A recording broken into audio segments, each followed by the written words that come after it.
அமெரிக்காவின் அதிபராக Donald Trump பதவியேற்ற நாள் தொடங்கி பல்வேறு அதிரடியான முடிவுகளை எடுத்து வருகிறார்.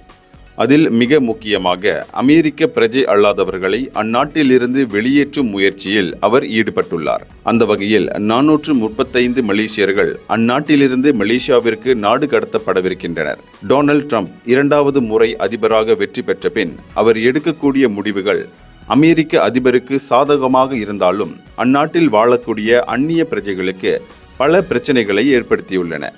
மலேசியா மட்டுமின்றி இன்னும் பல நாட்டு மக்கள் அமெரிக்காவில் வாழ்ந்து வருகின்றனர்.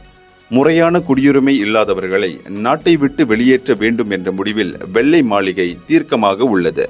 இந்த விவகாரம் குறித்து மலேசியாவின் விஸ்மா புத்ரா தகவல் பெற்றுள்ளது. ஆனால் அந்நாட்டு அரசாங்கத்திடமிருந்து அதிகாரப்பூர்வ கடிதம் இதுவரை பெறப்படவில்லை. அது மட்டுமின்றி மலேசியர்களை மீண்டும் சொந்த நாட்டிற்கு அனுப்புவது குறித்து இருவழி பேச்சுவார்த்தையை அந்நாட்டு அரசாங்கம் முன்னெடுக்கவில்லை. இருந்தாலும் அந்நாட்டு குடிநுழைவுத்துறையுடன் கொண்டிருக்கும் ஒத்துழைப்பின் பேரில் நல்ல முறையில் பேச்சுவார்த்தை நடத்தப்படும் என்று விஸ்மா புத்ரா அறிவித்துள்ளது. இந்தியர்களின் இதய குரல் மக்களோசை.